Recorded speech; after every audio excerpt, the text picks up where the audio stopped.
ಕರ್ನಾಟಕವು ಏಪ್ರಿಲ್ ತಿಂಗಳಲ್ಲಿ ಮದ್ಯ ಮಾರಾಟದಲ್ಲಿ ಹೊಸ ದಾಖಲೆಯನ್ನು ಬರೆದಿದೆ.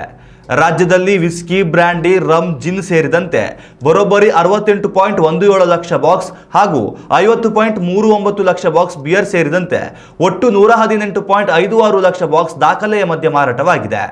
ಇದು ಕಳೆದ 13 ವರ್ಷಗಳಲ್ಲೇ ನಡೆದ ಅತ್ಯಧಿಕ ಪ್ರಮಾಣದ ಮದ್ಯ ಮಾರಾಟವಾಗಿದೆ ಎಂದು ಅಬಕಾರಿ ಇಲಾಖೆ ಮಾಹಿತಿ ನೀಡಿದೆ. ಕಳೆದ ವರ್ಷ ಏಪ್ರಿಲ್ನಲ್ಲಿ 57.44 ಲಕ್ಷ ಬಾಕ್ಸ್ IML ಮದ್ಯ ಮಾರಾಟವಾಗಿದ್ದು, ಪ್ರಸಕ್ತ ಏಪ್ರಿಲ್ನಲ್ಲಿ 68.17 ಲಕ್ಷ ಬಾಕ್ಸ್ IML ಮದ್ಯ ಮಾರಾಟವಾಗಿದೆ. 2025ರ ಏಪ್ರಿಲ್ನಲ್ಲಿ 41.60 ಲಕ್ಷ ಬಿಯರ್ ಮಾರಾಟವಾಗಿದ್ದು, ಪ್ರಸಕ್ತ ಏಪ್ರಿಲ್ನಲ್ಲಿ 50.39 ಲಕ್ಷ ಬಾಕ್ಸ್ ಬಿಯರ್ ಮಾರಾಟವಾಗಿದೆ.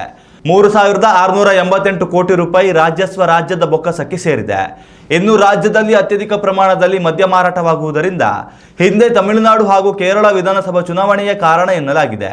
ಚುನಾವಣಾ ಸಂದರ್ಭದಲ್ಲಿ ತಮಿಳುನಾಡು ಹಾಗೂ ಕೇರಳದಲ್ಲಿ ಮದ್ಯ ಮಾರಾಟ ನಿಷೇಧಗೊಂಡಿದ್ದ ಹಿನ್ನೆಲೆಯಲ್ಲಿ ರಾಜ್ಯದ ಗಡಿಭಾಗದ ಮದ್ಯ ಅಂಗಡಿಗಳಲ್ಲಿ ಅತ್ಯಧಿಕ ಪ್ರಮಾಣದಲ್ಲಿ ಮದ್ಯ ಮಾರಾಟವಾಗಿದೆ. ಅಲ್ಲದೆ ದಾವಣಗೆರೆ ಹಾಗೂ ಬಾಗಲಕೋಟೆಗಳಲ್ಲಿಯೂ ವಿಧಾನಸಭಾ ಚುನಾವಣೆ ನಡೆದಿದ್ದು, ಇದು ಕೂಡ ದಾಖಲೆಯ ಮದ್ಯ ಮಾರಾಟಕ್ಕೆ ಪುಷ್ಟಿ ನೀಡಿದೆ ಎಂದು ಅಂದಾಜಿಸಲಾಗಿದೆ. ಉತ್ತಮ ಸಂಸ್ಕಾರಯುತ ಶಿಕ್ಷಣದೊಂದಿಗೆ VSS English medium CBSE school, Udupi Muddur. ನರ್ಸರಿಯಿಂದ 10ನೇ ತರಗತಿವರೆಗೆ ಶಿಕ್ಷಣದ ಜೊತೆಗೆ 5ರಿಂದ 10ನೇ ತರಗತಿವರೆಗಿನ ವಿದ್ಯಾರ್ಥಿನಿಯರಿಗೆ ಉತ್ತಮ ಹಾಸ್ಟೆಲ್ ಸೌಲಭ್ಯವೂ ಇದೆ. ನಿಮ್ಮ ಮಕ್ಕಳ ಪ್ರವೇಶಾತಿಗಾಗಿ ಈ ಸಂಖ್ಯೆಗೆ ಕರೆ ಮಾಡಿ.